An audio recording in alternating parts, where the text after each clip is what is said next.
Welcome to Scalloway Castle, where it is freaking cold. It's very windy, but it's not raining. It's nice and sunny today. And Scalloway Castle is located on mainland in the Shetland Islands. This place used to belong to the Norse, but it was given to the Scottish instead of a dowry.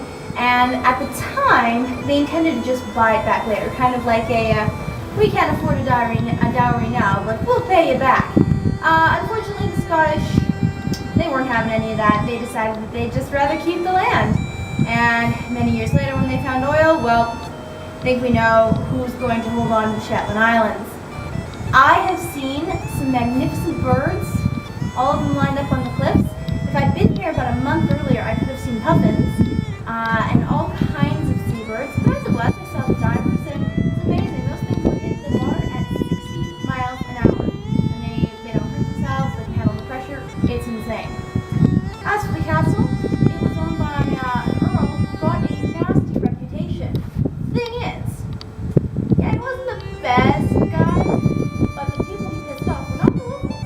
Actually, they didn't think he was such a bad guy in that he upheld a lot of the traditional Norse laws, which were a lot more rigorous in that a fine for attacking somebody depended on where you hit them, so their laws were a lot more nitpicky.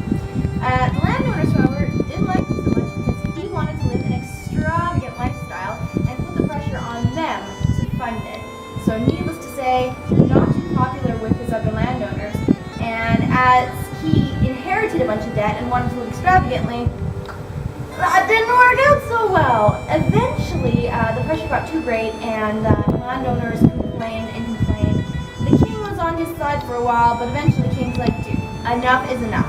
What happened was the earl actually attacked one of the other landowners, and that was kind of the end of it for him. He sent his son to try to maintain one of the castles that he had commissioned to be built in Cornwall, but he wasn't able to, and that kind of ended the really distinct culture of the Shetlands in terms of their laws.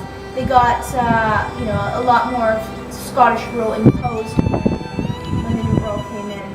But today, they still have a very distinct culture. The accent here is a bit different. And if you look at the culture, they don't have things like Cayley's and whatnot because they don't have the Gaelic culture. Traditional culture here is Pictish and Viking. They have a lot of